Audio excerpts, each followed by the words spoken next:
Hi, I'm Ember Conley, your host for Political Peeks. Today, I'm joined with Thomas McNeil, the United Utah candidate for District House 3. Welcome to the show. Thanks for having me. Absolutely. I want to start, first of all, with District 3. It is, first of all, a large district and extremely diverse, specifically, ranging all the way down to southern Utah, all the way up, of course, to our Heber City and our Wasatch County. What makes you the best candidate to manage and be the voice for that diversity?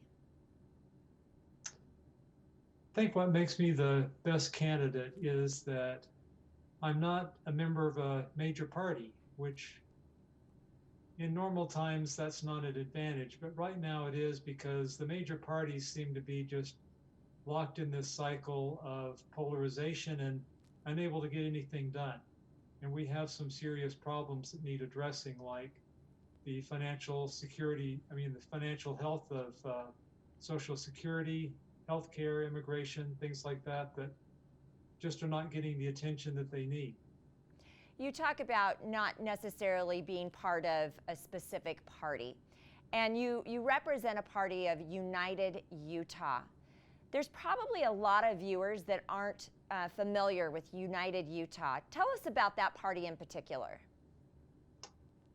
Well, the United Utah Party was formed recently in response to all of this polarization. And the party is basically just about being pragmatic and getting things done, and not so much about ideology and trying to take over the world, just to be reasonable people and find compromises that are going to satisfy the majority of people. And with that, tell us about your education, your experience, and your background as a candidate. I have a PhD in computer science. I've been following politics fairly closely all my life. I was a state delegate in the Republican Party. When I attended the convention, the state convention, I kind of got the feeling that the people there were just really extreme. I mean, mainstream people in Utah are pretty reasonable people, but many of the delegates at the state convention were pretty extreme, and I was not feeling very comfortable with that. And then when Donald Trump won the nomination for the Republican Party and then won the presidency, I just felt that the Republican Party was not the place for me anymore. I appreciate that you're able to articulate where you are as a candidate and the values that you stand for, because I believe right now in politics and also across the nation that there is such divisiveness. But we also have some huge issues besides, of course, the divisiveness that we need to be able to tackle, and that's, of course, healthcare, poverty. We look at our education system, and you spoke a little bit about it as well as our economy, especially during a pandemic. What types of federal policies do you see that need either changed or added to address these big issues that we're facing in Utah? Well, as far as the economy goes, I mean, the number one thing that we ought to do in the short term is get control of the pandemic. And it just does not seem like we're getting the leadership that we need from Washington right now. We need more leadership so that we have a course to follow. There's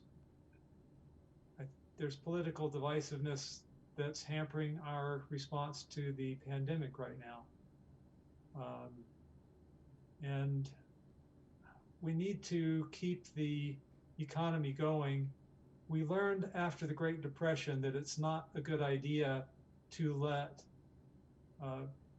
millions of people lose their jobs and businesses to fail, because after the crisis is over, it just takes an awful long time for those jobs to come back, for the businesses to come back.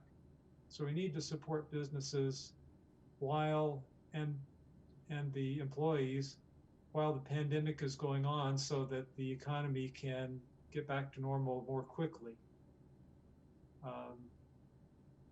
Well, and I think that I think really you represent a party that I'm going to say is part of this disruption to our nation. We're seeing, of course, a major disruption in the way that receive, healthcare. We're doing telehealth. I mean, education, of course, is changing daily in front of our very eyes. What is the one characteristic that you possess to deal with the amount of change? Well, in my industry, in the software industry, you just have to get used to the fact that things are going to be changing quickly all the time. And you can't cling to the way things used to be. You've got to move forward and deal with the situation as it exists right now and as it's likely to be in the near future. As far as healthcare goes, we need to provide a way for people to get health care and to basically to not change our policies every few years. Right now, it seems like when a new administration comes in, they try to just dismantle everything the last administration did. Businesses can't make plans that way. Individuals have a hard time making their plans. And it's just very disruptive. And, people can't start businesses because they can't get health insurance. Absolutely. And, so I know that the next 2 weeks for you as a candidate is extremely busy. I want to wish you the very best of luck in the next couple weeks. Appreciate that. Thanks for having me on the program. Thank you. I'm Ember Conley, your host for Political Peeks. Remember to follow us on Facebook and Twitter at Park City TV, on our Comcast channels 17, 102, and over the air on channel 36.